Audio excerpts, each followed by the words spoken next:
Salam sejahtera dalam kasih Tuhan, senang jumpa dengan Bapak Ibu Saudara sekalian melalui channel ini. Saudara, banyak orang ucapan bibirnya menyakiti hati sesama, melukai batin sesama, memporak-porandakan isi hati orang lain. Padahal ucapan bibir itu dapat dipersembahkan kepada Tuhan sebagai persembahan yang memuliakan namanya. Apa dan bagaimana itu? Mari kita belajar dari Ibrani pasal 13 ayat 1 sampai ayat yang ke-16.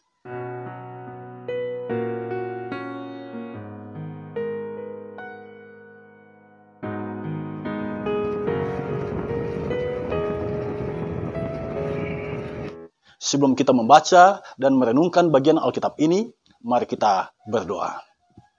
Ya Bapa Surgawi, dimuliakanlah namamu. Kami mengucap syukur, Engkau Allah yang sungguh baik dalam kehidupan ini. Saat ini kami mau belajar dari firman-Mu. Tuntun kami dengan kuasa-Mu, ya Bapa. Di dalam nama Tuhan Yesus, kami berdoa. Amin. Mari kita melihat kitab Ibrani pasal 13 ayat 1 sampai ayat yang ke-16. Yang menjadi fokus perenungan kita saat ini, ayat 15 dan 16. Karena itu, bagian Alkitab ini yang akan saya baca bagi kita semua saat ini, dua ayat ini, ya, Ibrani 13 ayat 15 sampai ayat yang ke-16. Demikian bunyinya. Sebab itu marilah kita oleh Dia senantiasa mempersembahkan korban syukur kepada Allah, yaitu ucapan bibir yang memuliakan namanya, dan janganlah kamu lupa berbuat baik dan memberi bantuan, sebab korban-korban yang demikianlah yang berkenan kepada Allah. Jemaat yang dikasihi Tuhan, banyak orang penasaran dengan siapa sebenarnya yang menulis kitab Ibrani ini. Sebab penulis kitab ini menyembunyikan identitasnya. Berbeda dengan kitab-kitab yang lain yang secara gamblang menyebutkan namanya, kitab ini tidak menyebutkan namanya. Sehingga orang-orang penasaran siapa sebenarnya yang menulis kitab ini. Banyak orang memahami yang menulis kitab ini adalah Rasul Paulus. Mengapa? Karena pemikiran yang mendalam seperti ini, mereka pahami itu berasal dari Rasul Paulus. Pada abad kedua sampai abad keempat Masehi, gereja memahami bahwa yang menulis kitab ini adalah Paulus. Dan tradisi gereja ini menyebar luas pada abad kelima Masehi. Tetapi kemudian ada orang yang meneliti kitab ini, sekelompok orang meneliti kitab ini, mereka mencari tahu apakah benar Paulus yang menulis kitab ini. Nah, setelah mereka meneliti, ternyata mereka menyimpulkan yang menulis kitab ini adalah Apolos. Karena gaya menulisnya berbeda dengan gaya menulis Paulus. Gaya penulisan kitab Ibrani lebih halus. Kemudian, dalam hal membangun argumentasi sangat berbeda dengan cara Paulus membangun argumentasi. Dan cara mengutip Perjanjian Lama itu berbeda dengan cara Paulus mengutip Perjanjian Lama.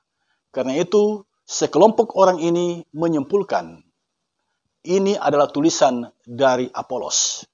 Sebab tidak lazim Paulus ketika dia menulis sebuah surat, dia tidak menyebutkan namanya. Apakah Paulus atau Apolos yang menulis kitab ini? Biarkanlah itu tetap misteri. Sebab yang paling penting bagi kita di sini adalah kebenaran firman yang disampaikan oleh mereka. Kitab ini ditulis tahun 69 Masehi, sebelum Bait Allah diporak-porandakan. Yang memporak-porandakannya adalah Titus, panglima perang tentara Romawi kala itu. Dia memasuki kota Yerusalem dan menghancurkan Bait Allah. Pertanyaan kita sekarang adalah, siapakah jemaat yang menjadi alamat tulisan kitab Ibrani ini?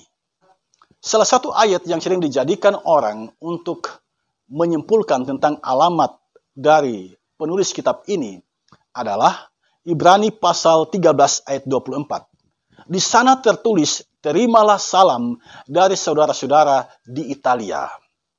Ini berarti kitab ini dialamatkan kepada jemaat yang berada di kota Roma dan saudara-saudara mereka yang berada di perantauan menitip salam melalui penulis kitab ini.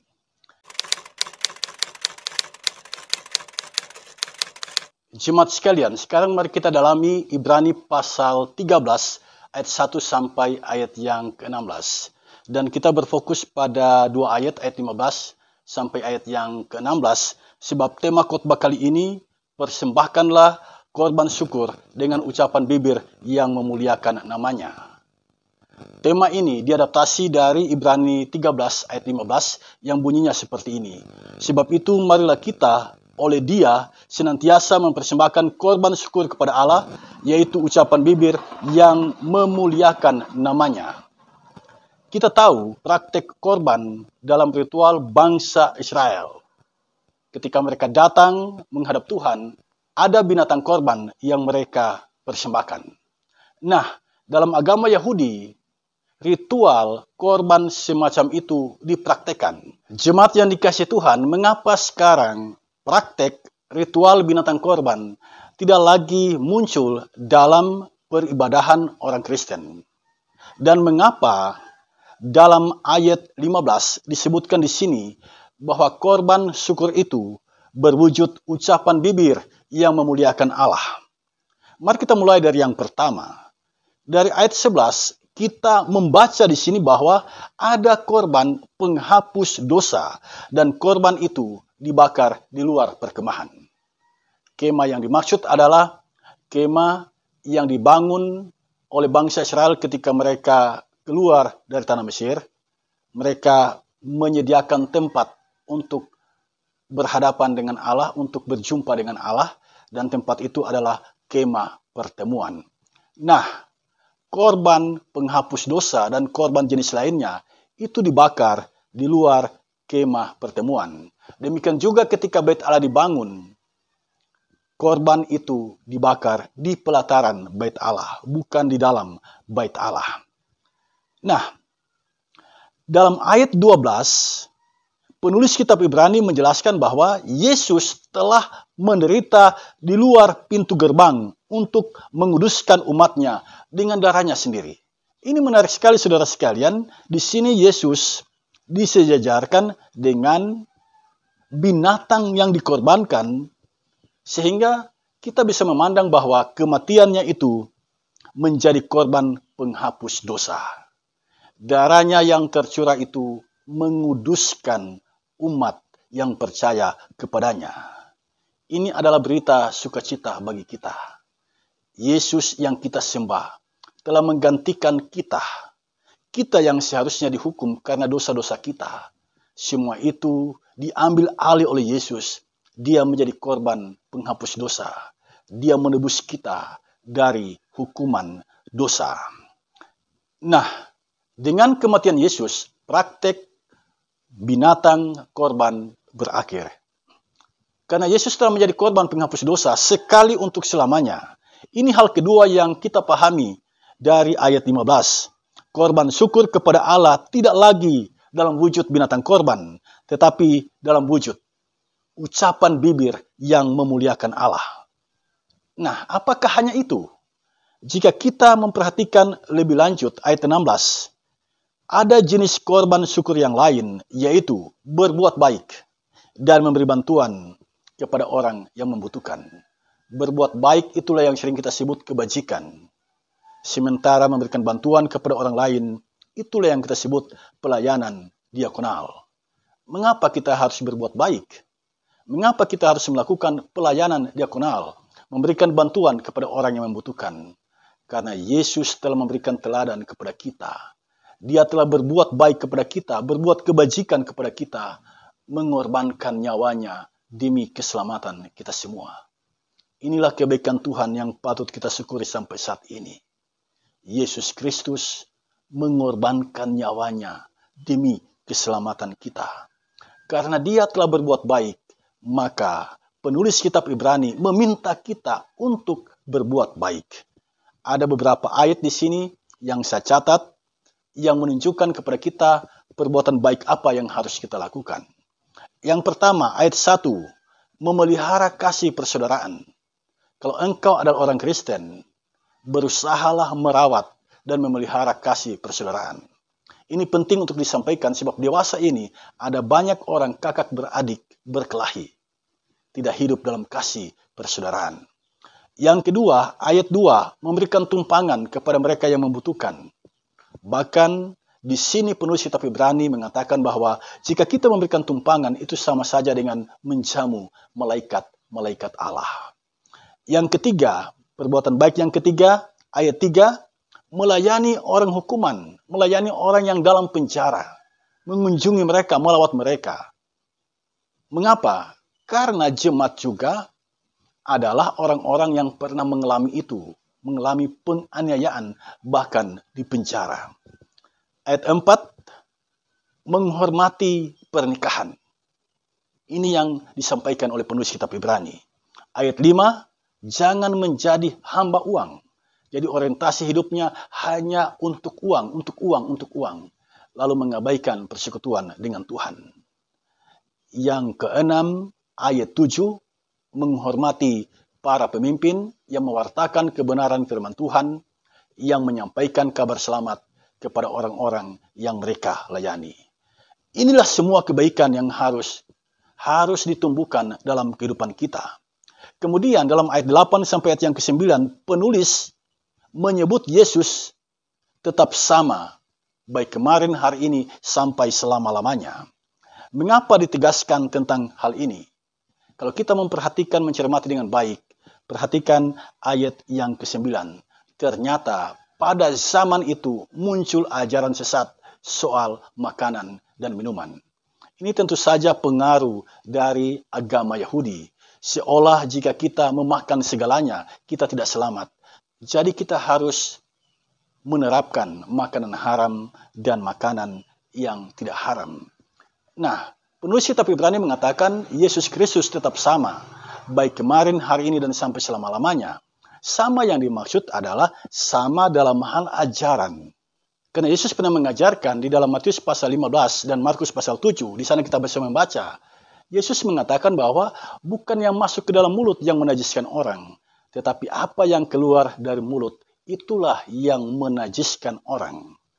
Oleh sebab itu, penulis kitab Ibrani mengingatkan kita dan menegaskan kepada kita, gunakanlah ucapan bibirmu itu untuk memuliakan Allah.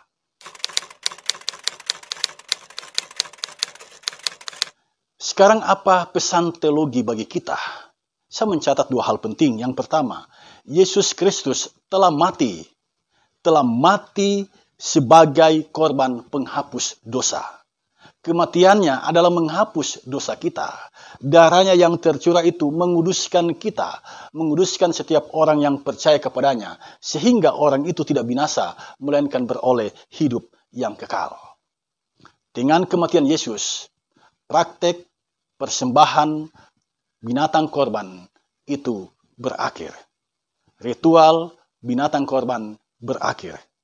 Yang kedua, korban syukur kepada Allah dengan adanya kematian Yesus bukan lagi dalam wujud binatang korban, tetapi mempersembahkan totalitas hidup kita kepada Tuhan.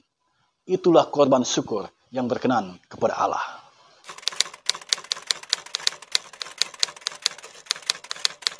Nah, saudara sekalian, sekarang mari kita lihat apa relevansi kebenaran firman ini bagi kita. Yang pertama, pemahaman persembahan. Persembahan bukan lagi binatang korban, seperti dalam agama Yahudi. Bukan pula sebatas mengumpulkan uang dan natura, seperti yang sering dipraktekkan oleh beberapa jemaat dewasa ini, dalam ibadah pengucapan syukur misalnya. Persembahan yang Tuhan inginkan adalah totalitas diri kita dipersembahkan kepada Tuhan. Itu persembahan yang Tuhan inginkan. Masih ingat ucapan Paulus dalam Roma pasal 12? Di sana Paulus mengatakan agar kita mempersembahkan tubuh kita sebagai persembahan yang hidup, yang kudus, dan yang berkenan kepada Allah. Jadi yang diinginkan oleh Tuhan bukanlah binatang korban untuk dipersembahkan kepadanya. Bukan itu lagi. Yang diinginkan oleh Tuhan adalah totalitas diri kita dipersembahkan kepada Tuhan. Yang kedua, persembahan diri yang dimaksud di sini mencakup dua hal penting. Yang pertama, ucapan bibir yang memuliakan nama Allah. Hal ini mengingatkan kita pada ajaran Yesus. Bukan yang masuk ke dalam mulut yang menajiskan orang, tetapi yang keluar dari mulut, itulah yang menajiskan orang. Karena itu hati-hati dengan ucapan bibirmu. Jangan mudah memaki orang. Jangan mudah memfitnah orang. Jangan mudah merendahkan orang dengan kata-katamu. Jangan mudah melukai hati orang dengan kata-katamu. Jauhi hoax. Jangan bergosip tentang keburukan sesamamu. Jangan lakukan semuanya itu. Mengapa? Karena yang Tuhan kehendaki, ucapan bibirmu itu adalah ucapan yang benar-benar memuliakan Allah. Itu yang Tuhan inginkan dari kita. Karena itu, mulai sekarang mari kita belajar mengendalikan lidah kita. Mari kita belajar mengendalikan kata-kata kita. Biarlah kata-kata kita menjadi kata yang memberkati orang, bukan kata-kata yang melukai hati orang. Yang kedua, berbuat baik dan memberi bantuan. Jadi persembahan diri yang Tuhan inginkan dari kita adalah berbuat baik dan memberi bantuan. Berbuat baik itu bukan karena orang itu berbuat baik kepada kita, bukan. Berbuat baik adalah panggilan Tuhan bagi kita. Dimanapun kita berada, bertumbuhlah sebagai pribadi yang selalu berbuat baik kepada sesama. Mengapa kita harus demikian? Karena Kristus telah berbuat baik kepada kita. Kristus telah memberikan keselamatan kepada kita. Kemudian memberikan bantuan kepada orang-orang yang berkekurangan. Jadi berkat yang Tuhan berikan kepada kita, jangan kita habiskan sendiri. Tapi kita harus tahu berbagi dengan orang yang membutuhkan. Karena Kristus telah berbagi. Dia mengorbankan dirinya demi keselamatan kita semua. Pada akhirnya saya mau mengatakan, praktek persembahan korban dalam bentuk binatang korban dengan peristiwa kematian Yesus sudah berakhir. Persembahan syukur yang Tuhan inginkan dari kita adalah mempersembahkan totalitas hidup kita demi kemuliaan nama Tuhan semata. Terpujilah Kristus dengan firman-Nya. Tuhan memberkati kita semua. Amin.